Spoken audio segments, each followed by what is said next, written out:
Quero saudar você, professor, professora da Escola Bíblica Dominical, classe dos adultos, com a paz do Senhor Jesus. Estamos juntos para a nossa lição de número 11, quando estudaremos uma igreja hebreia na casa de um estrangeiro, falando do texto sobre Cornélio e a revelação de Pedro, como o evangelho chegou pela primeira vez na casa de um gentio.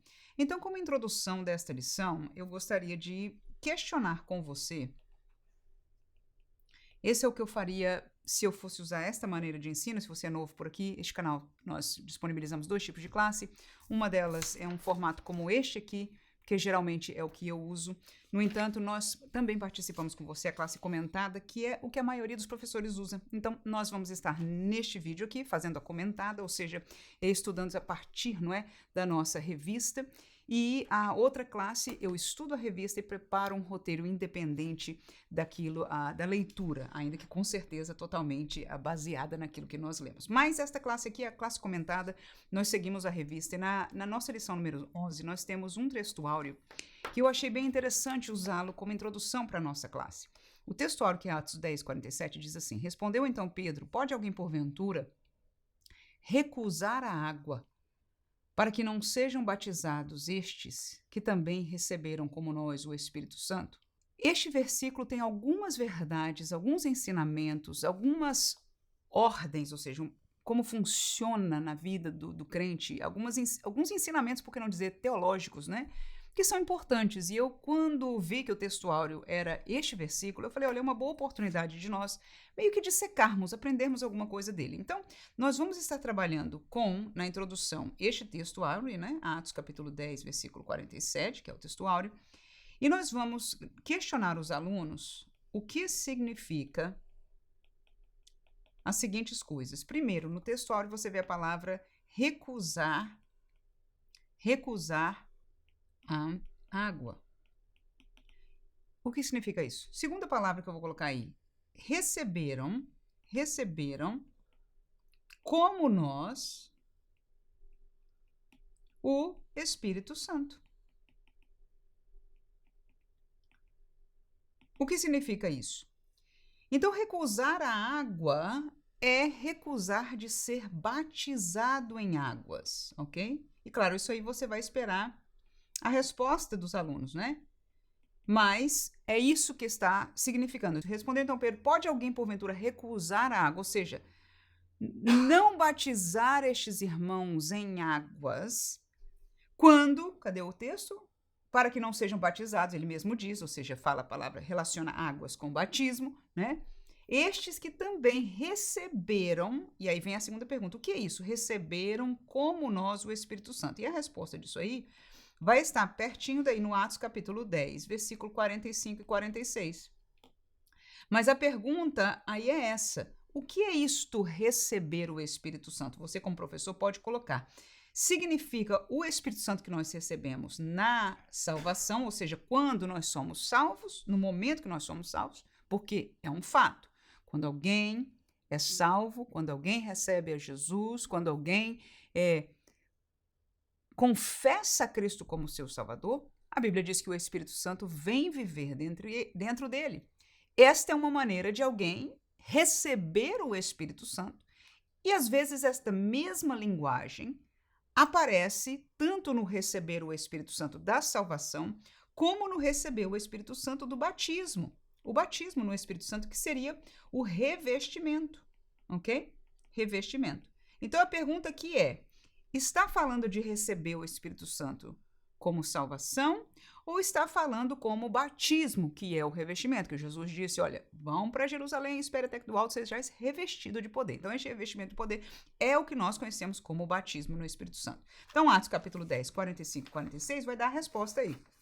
E aí você deixa os alunos lerem e descobrirem, não é? No 45 diz, os fiéis da circuncisão, todos que tinham vindo com Pedro, maravilhados que o dom do Espírito Santo se derramassem também sobre os gentios. A palavra dom foi já um acréscimo aí pra gente, mas a segunda é mais fácil de entender, no 46, é porque os ouviam falar em línguas e magnificar a Deus. Então, o falar em línguas estranhas é a evidência do revestimento, do batismo no Espírito Santo.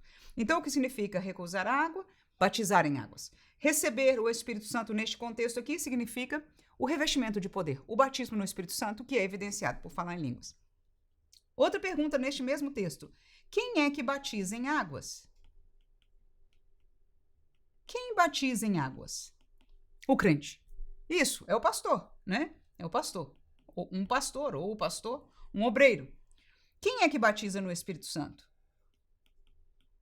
São perguntas que você vai fazer para os alunos.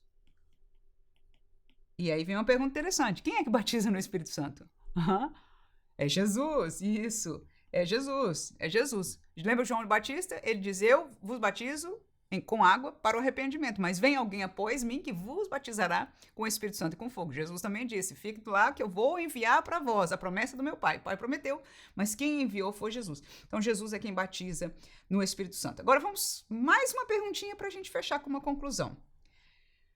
Com relação ao batismo nas águas, se pode batizar ou se batiza, é comum se batizar alguém que não é salvo?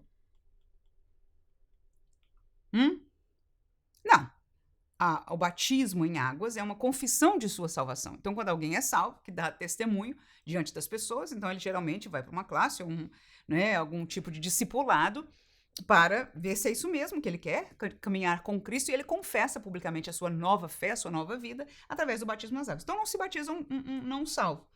E a pergunta vem: e batizar no Espírito Santo? Um não salvo pode ser batizado no Espírito Santo? Também não. Não é batizado porque o revestimento, tá aí a palavra, é um revestimento. A oferta, a colocação foi aquela: você seja salvo, se arrependa, receba Jesus, é a palavra de Pedro aí, né? Para que sejam então depois o quê? Revestidos de poder. Esta promessa é para todos os que creem, não importa se estão longe, se estão perto, se são desta geração, da geração vindoura, né? Enfim, o batismo no Espírito Santo, não só aqueles que primeiro receberam, mas você vai ver em todos os textos bíblicos que quando alguém alcança a salvação, então ele é batizado no Espírito Santo. Isso nos dá, ou pode ser no melhor dos sentidos, né?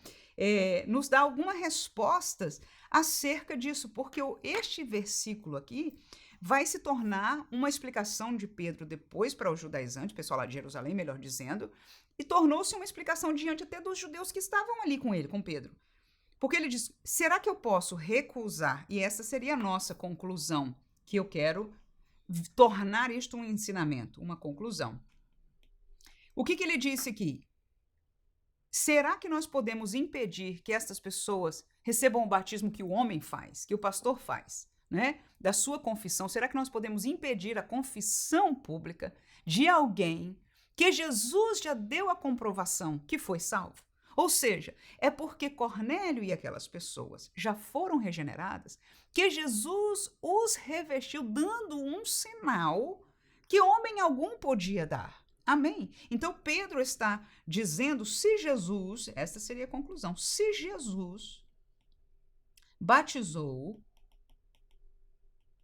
dando prova de conversão, dando prova da conversão, como não daremos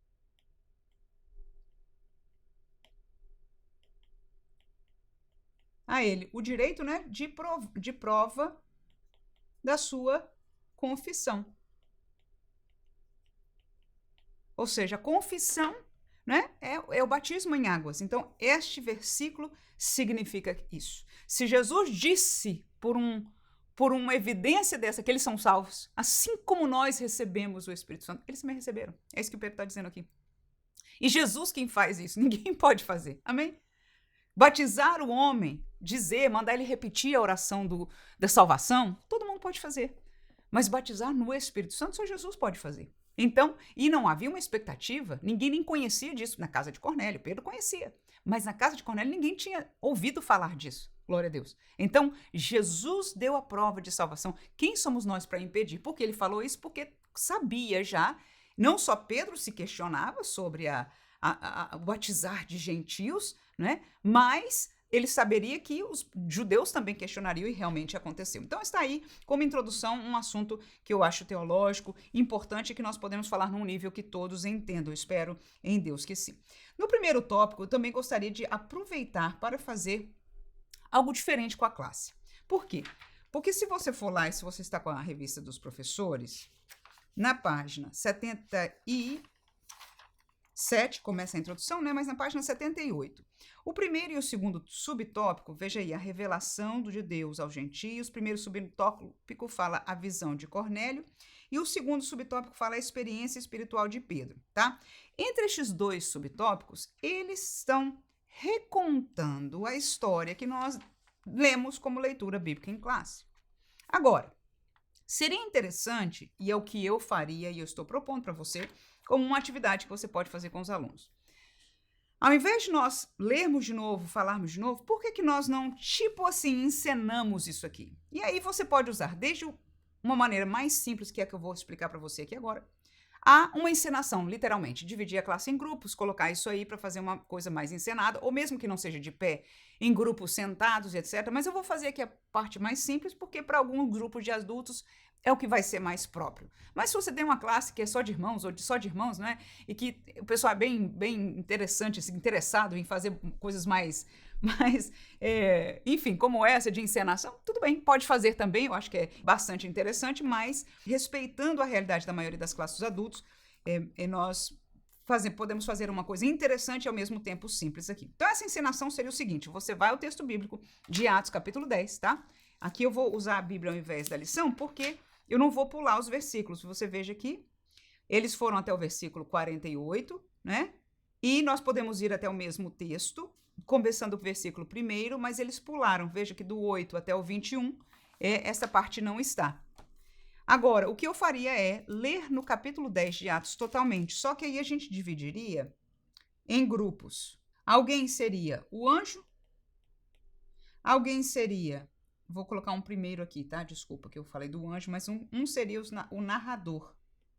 Eu já vou explicar como é que funcionaria. Um seria o anjo, outro seria Cornélio, outro seria Pedro e outro seria o enviado de Cornélio, que também tem uma fala. Estes são os personagens, ou as personagens, né? Personagens, que fazem parte dessa história. Então, aí o que você pode fazer como professor é dizer, olha, irmãos, vamos fazer isso aqui meio que narrado, meio que encenado, mesmo que seja sentadinho aqui, o irmão, alguém que leia bem, você fala, irmão, fulano de tal, faça o papel do narrador. Ou seja, você vai lendo a história, mas quando disser que alguém falou, vamos dizer que quem vai falar primeiro aqui seja Pedro, que é Senhor. Toda vez que for Pedro falar, você não fala, você só vai lendo, narrando, né? Quando for Pedro para falar, aí pronto, o irmão vai ser Pedro, ok? Aí o irmão vai ler a parte de Pedro. Aí quando tiver um errinho assim, você leu, era minha, tá, desculpa, irmão, vamos fazer, né? Para que cada um seja. Então o outro vai ser Cornélio, o outro vai ser a pessoa que foi enviada de Cornélio e falou com Pedro. E assim a gente vai ler essa história com um pouco mais de uso dos irmãos aí para nós tomarmos atenção naquilo que aconteceu. Pode fazer assim, pode dividir em grupos, um grupo da casa de Cornélio, o que aconteceu porque essa história se deu em 2 lugares, né? Depois ficou todo mundo em Cornélio, mas primeiro começou na casa de Cornélio, com a palavra de Deus que ele teve, que ele recebeu. Depois Deus fala com Pedro, e depois Pedro viaja para estar com Cornélio, e é ali onde termina a história. Então você pode ter 2 localidades e ali ter os irmãos participando, o que diz cada um. Como eu disse, desde uma leitura simples a uma leitura dividida em grupos, né? Então naquele ali o narrador, por exemplo, se for assim em grupos, um narra este pedaço, você pode como professor marcar, né, até o versículo tal, irmão, está acontecendo aqui. Aí o narrador vai ser a irmã fulana, né? E ali você faz aquela parte. Agora vamos passar para o que está acontecendo na casa de Cornélio. Aqui o narrador dessa aqui vai ser a irmã ciclana, que vai fazer, né, a parte da narração, ou seja, vai ler o texto. E quando Cornélio falar, vai ser o irmão tal, por exemplo, né? Então, você faça isso como achar melhor por aí. Eu espero não ter complicado mais do que melhorado. Enfim, seria uma maneira interessante para nós tratarmos este primeiro tópico. E aqui vai o primeiro e o segundo subtópico. O terceiro subtópico, ainda na página 78, nós vamos ver a palavra urgência da pregação do evangelho, ok? Eu penso que nós podemos deixar este aí no mesmo contexto, tá? Se eu fosse dar esta aula desse tópico aqui, eu não leria o tópico primeiro, eu diria para os irmãos, olha, irmãos, em vez da gente ler aqui, vamos fazer isso aqui, vamos fazer uma coisa diferente, vamos usar o texto bíblico e fazer este conteúdo que nós acabamos de falar para os irmãos. Então, vamos para o tópico número 2, porque aqui, então, nós começaríamos a caminhar na lição. Tópico número 2, a salvação dos gentios. Primeiro subtópico, pregação aos gentios. Eu estou na página 79, logo depois do bloco aqui azul, do auxílio teológico. No finalzinho, pregação aos gentios, diz: Pedro recebeu a missão de pregar para Cornélio em sua casa. Sua pregação é totalmente cristocêntrica, sempre apontando para a cruz de Cristo. Assim podemos perceber alguns eixos principais de sua mensagem que a sua mensagem percorria. Primeiramente, aí eu marquei tudo que o comentarista nos chamou a atenção, como ele viu a pregação de Pedro, ok?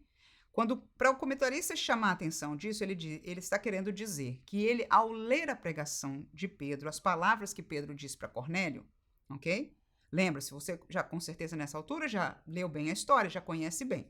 Então, há uma revelação a Cornélio, há uma revelação a Pedro, e a revelação a Cornélio diz: manda chamar a Pedro porque ele vai te falar. Este falar, tudo que você convém fazer. Ok, neste falar, quando Pedro chega, então, é o que nós chamamos de a pregação de Pedro. A partir do momento que Pedro, então, fala para Cornélio dá a introdução, dizendo: olha, eu te trouxe aqui por isso, né? Então, quando Pedro começa a falar, não só ele começa dizendo: agora eu entendo piamente que Deus não faz acepção de pessoas, mas recebe aquele que de qualquer nação teme ao Senhor. Ok. E neste meio tempo, então, todas as palavras que Pedro usa, o nosso comentarista está analisando como o que está dentro que seja uma mensagem para a salvação. E ele achou 3 pontos interessantes. E eu vou acrescentar mais 3, porque foi eu lendo a mensagem de Pedro, me chamaram a atenção disso. Então você, como professor, vai ter 6 na mão aí, se quiser usá-los todos ou alguns, fique bem à vontade. Então vamos lá. O comentarista diz: primeiramente, Deus ama a todos. E você vê aí o Atos 10:34. E esse Deus ama a todos, com o texto de Atos 10:34, eu marquei amarelinho aí, né? Para agora um irmão leria este texto e a mensagem que está sendo sugerida aqui, no entendimento do pastor José Gonçalves, é que Deus ama a todos. Aí ele segue: todas as pessoas, quer judeus, quer gentios, são objeto do amor de Deus. Em segundo lugar, aí vem a outra mensagem que ele chamou a atenção. Veja que ele põe até em itálico aí, né? Deus quer salvar a todos, tá? Ele viu isso, percebeu isso no texto de Atos 10:35, aonde eu liguei com a palavra teme, que ele vai escrever daqui a pouco. Deus não somente ama a todos, mas quer salvar a todos. Pedro agora reconhece que a salvação não é apenas para os judeus que guardam a lei, mas também para todo aquele que, em qualquer nação, o teme, que é este o texto que está se referindo. Então, a partir daí, o comentarista está dizendo: olha, essa pregação de Pedro esclareceu que este amor de Deus, esta abertura de Deus para a salvação, não é fechada aos judeus, mas sim aberta a todos, como diz o texto claramente, de qualquer nação. Terceiro lugar, continuando o texto aí, Cristo é Senhor de todos, Atos 10:36. Então, estes 3 foram os pontos que o pastor José Gonçalves encontrou como cernes da pregação de Pedro. Junto a isso, ele colocou no começo, falou que é cristocêntrica, eu não sei se você lembra aí lá em cima, mas ele vai terminar com a mesma colocação. Cristo, vou ler o finalzinho aqui, é o centro do evangelho. Estou terminando aqui. Eu, às vezes, pulo para lá, para cá, né, irmão? Tem que saber que ainda bem que eu acho que na telinha aqui, os irmãos que me ajudam com a edição vão colocar para você e não vou deixar você mais confundidos. Ele é o eixo em torno do qual todas as bênçãos espirituais se encontram. Estar em Cristo é estar salvo, não estar em Cristo é não estar salvo. Então, veja que o pastor colocou 3 pontos, né? Deus ama todos, colocou quer salvar a todos, uma verdade bíblica, mesmo que neste texto não esteja diretamente explícito essas palavras, a Bíblia diz explicitamente, 2 Timóteo, se não me engano, 2:4, explicitamente salvar a todos, né? E esta palavra de ser o Senhor de todos, nós vamos ensinar um pouco mais sobre isso na lição seguinte, porque é uma mensagem muito interessante ou muito importante, principalmente quando se está pregando para pessoas que não têm o conhecimento de Deus como os judeus têm, como hoje num mundo judeu-cristão tem. Então, este senhorio é parte desta pregação para aqueles que são pagãos por natureza. Então, essas 3 foram as colocações dele. E eu coloquei outros 3 no meu roteiro, que eu vou estar inclusive colocando aqui, geralmente eu não coloco nenhum roteiro nesta lição, este roteiro é da outra lição, que é a que eu uso. No entanto, nesta classe, eu vou colocar para você aqui, porque eu vou usar isso aqui agora, tá? Não vou ler os versículos, se você tome o seu tempinho para fazê-lo. Se quiser escutar a outra classe também para algum esclarecimento, fica à vontade. Mas eu coloquei aqui que a mensagem de salvação, nas palavras de Pedro, eu encontrei 3 coisas. Primeiro, a procedência e a missão de Jesus. Segundo, a morte e a ressurreição de Jesus. E eu estou tentando escrever rápido, e aí vocês vão descobrindo a minha letra verdadeira, né? Que é essa coisa feia aqui. Quando eu comecei essas classes, eu tentava fazer bem devagar para fazer o melhorzinho possível, mas agora foi. E agora vocês já conhecem, assim que só a graça. Mas eu espero em Deus que seja suficiente para os irmãos entenderem. E o convite à salvação, tá? O terminar da mensagem de Pedro. E neste, eu vou colocar algum versículo aqui, se você por acaso não puder baixar, imprimir, o convite à salvação. Ok, então aqui está em Atos 10, do 36 ao 38. Aqui está em Atos 10, do 39 ao 41. E aqui em Atos 10 e 43, ok? Com isso, eu estou mostrando para você em que partes da pregação de Pedro eu encontro essa mensagem. E aí é interessante que o pastor José Gonçalves, ele disse, olha, eu encontro essas 3 coisas da mensagem. Mas ele também disse, ela é cristocêntrica e ele terminou em Cristo. E aquilo que eu estou colocando aqui, onde eu vi, até eu busquei isso, porque uma certa vez eu preguei acerca deste assunto, de como a mensagem de Pedro tinha sido completa, suficiente para que eles pudessem ter sido salvos e então batizados com o Espírito Santo. Porque o batismo do Espírito Santo, como nós estudamos aqui na introdução, é um revestimento para quem já é salvo. Então, eles já precisavam ter sido salvos. Significa que a mensagem devia ter dado o suficiente para que eles pudessem ter fé em Cristo Jesus. E para ter fé em Cristo Jesus, nós temos que saber que ele é filho de Deus, que ele veio do céu. Amém? Que ele foi o enviado de Deus. E essa aí, a procedência e a missão de Jesus. Está aí. Está na mensagem. O que mais? É mandatório, biblicamente falando, que para a salvação nós precisamos crer que ele morreu e ressuscitou. Exatamente. E Pedro menciona isso. Então a mensagem está ficando completa. O que faltava? Um convite à salvação. E ele usa a palavra, aquele que se arrependam. Ele veio para que se arrependam. Então, este arrependimento, este chamado arrependimento, você vai ver aí no texto, né? Eu não estou lendo aqui com você, mas, por favor, tome este texto. Este final, este convite. E ainda que o texto não diz que ele parou ali e ninguém levantou a mão e orou por ele. Não aconteceu em verdade. Mas a exposição foi, e com certeza, como é que eu tenho certeza? Por causa do que Jesus fez depois. Eles aceitaram, creram e foram salvos. Amém? Por que eu sei disso? Porque eles foram batizados no Espírito Santo. Jesus não revestiria o batismo no Espírito Santo, como nós estudamos aqui na introdução agora, partindo daquele texto. Amém? O batismo no Espírito Santo não é dado a alguém que não é salvo, que não tem já o Espírito Santo, que não nasceu de novo. Ele é um revestimento de poder àquele que já creu.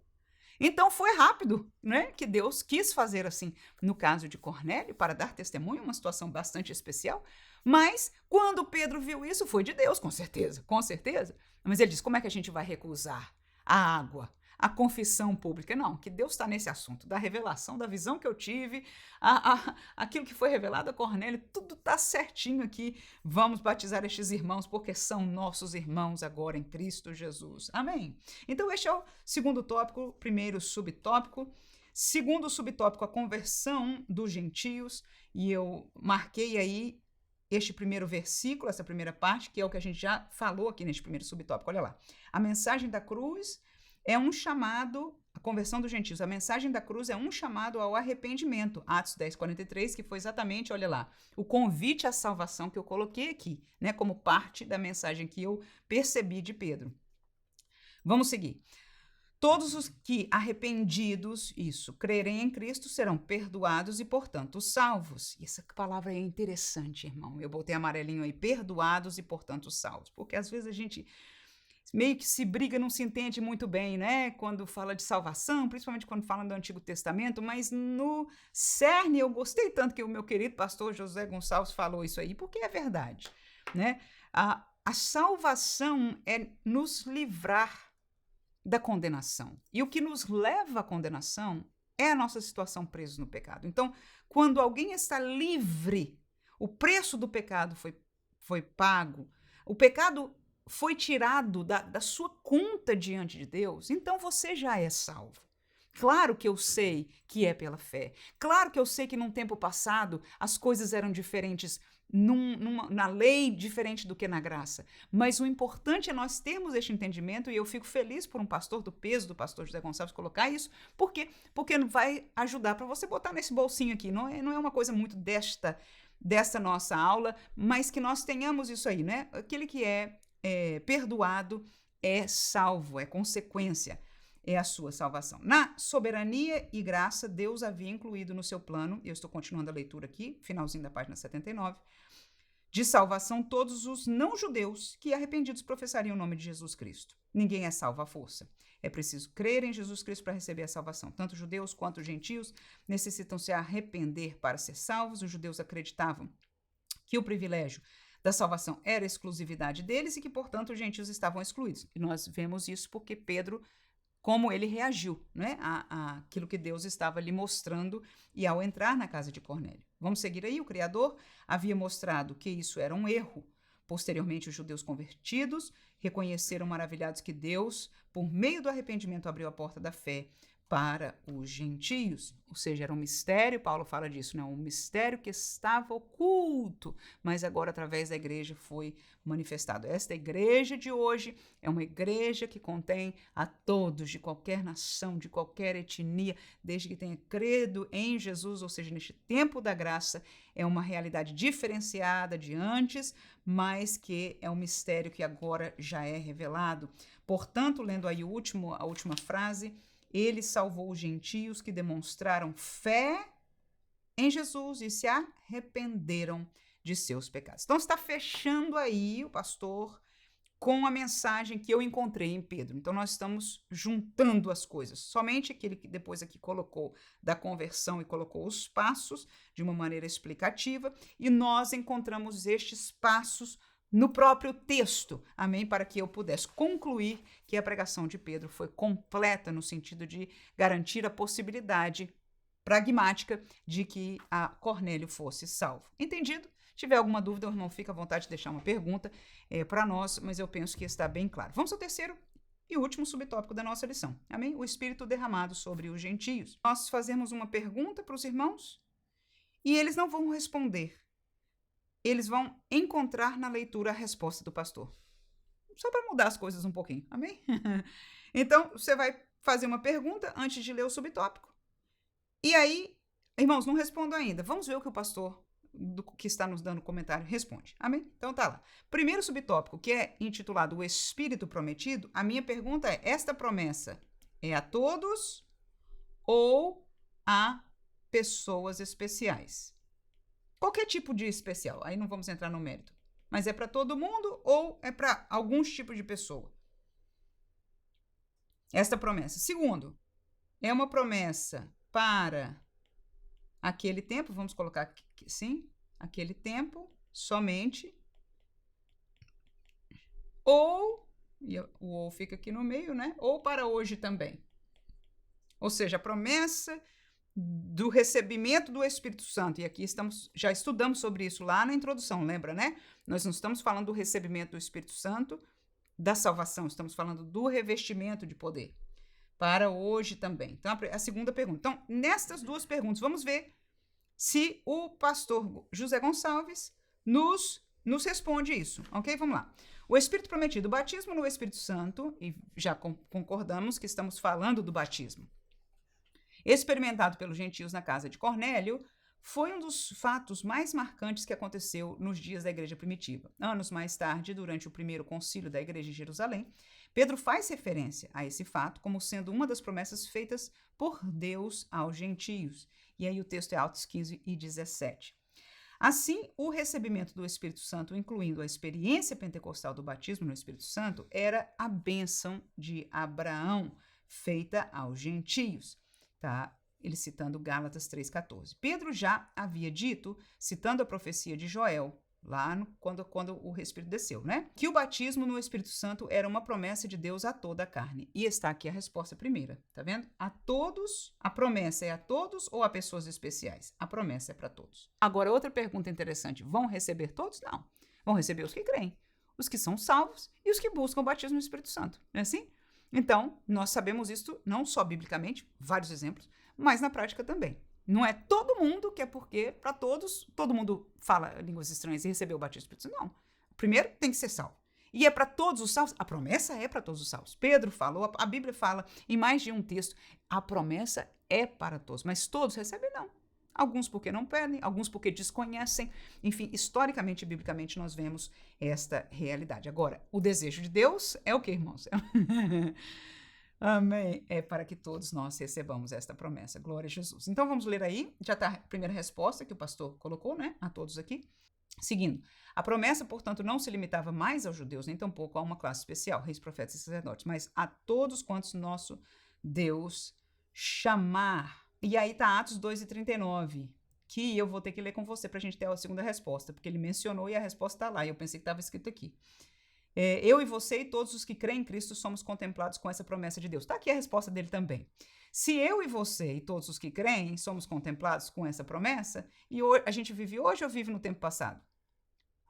Claro que é hoje, né? Então, é para hoje, ok? É para todos os crentes, a promessa é para todos, nem todos recebem. A promessa é para hoje.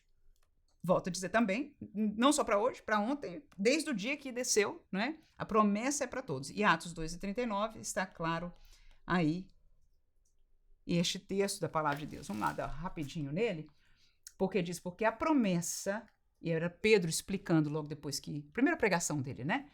Ele diz, esta promessa, que é isso que vocês estão vendo aqui, a línguas estranhas, etc. Ele diz, essa promessa vos diz respeito a vós, ou seja, as pessoas que estão escutando ele ali, a vossos filhos, ou seja, a geração vindoura. A todos que estão longe, ou seja, não necessita ser aqui em Jerusalém somente, não é uma bênção para essa cidade, não é uma bênção para a nossa nação. Então, ele está dizendo aos que estão longe, e que mais? A todos quantos Deus nosso Senhor chamar. Ou seja, foi salvo, foi chamado em Deus, até os dias de hoje permanece. Então, respondemos as duas perguntas do primeiro subtópico. Vamos fazer a mesma coisa com o segundo subtópico? O segundo subtópico é intitulado O Espírito Recebido. Vamos fazer a pergunta, como o Espírito foi recebido?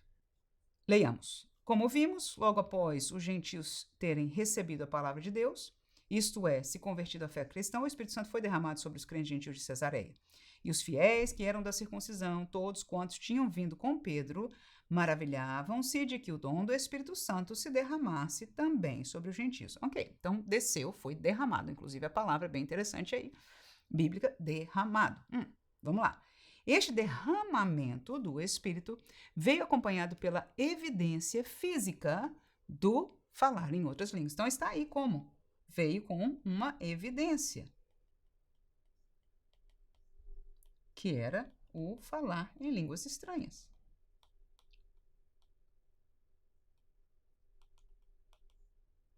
Então a resposta está aí. E expressões de louvor, que aparece aqui como um padrão já aceito na comunidade cristã. E ele menciona o versículo que vem isso aí, a resposta, né? Porque os ouviam falar em línguas e magnificar a Deus. Aí o terceiro subtópico, junto com a conclusão da lição, eu vou colocá-la aqui como a minha conclusão aqui, tá bom? Depois você pode ler este texto, com certeza até já o leu, mas eu vou só escrever aqui a conclusão, ou seja, eu vou fazer um resumo da lição. O que nós estudamos hoje? O Evangelho chegando aos gentios, foi o primeiro. E nós fizemos isso como? De uma maneira mais animada na turma, né? Teve um narrador, teve Pedro, teve o anjo, teve etc. Então, dessa maneira que Deus te dê graça e sabedoria para fazer, eu espero que seja uma bênção para os irmãos fazerem isso. Muito bem, então nós estudamos sobre o Evangelho pela primeira vez chegando aos gentios. O que mais? Nós estudamos sobre a mensagem do Evangelho. Lembra-se? Pastor José Gonçalves nos colocou 3 coisas que ele viu, que são parte da visão do Evangelho, da visão de Deus para o Evangelho, e ele mencionou o fator cristocêntrico, que nós ampliamos um pouco mais, né, e demos para você também aí alguns versículos da pregação de Pedro para se basear. Então, a mensagem do Evangelho, nós estudamos sobre isso também. E, por último, nós estudamos sobre o quê? Sobre o batismo no Espírito Santo. Para todos os que estão, né? Os que estão no Evangelho, ou seja, já são de Deus, né? Que estão no Evangelho, no caminho do Evangelho. E essa é a conclusão da nossa lição. Que Deus abençoe e te dê uma classe feliz, abençoada, alegre, em nome de Jesus neste domingo. Amém.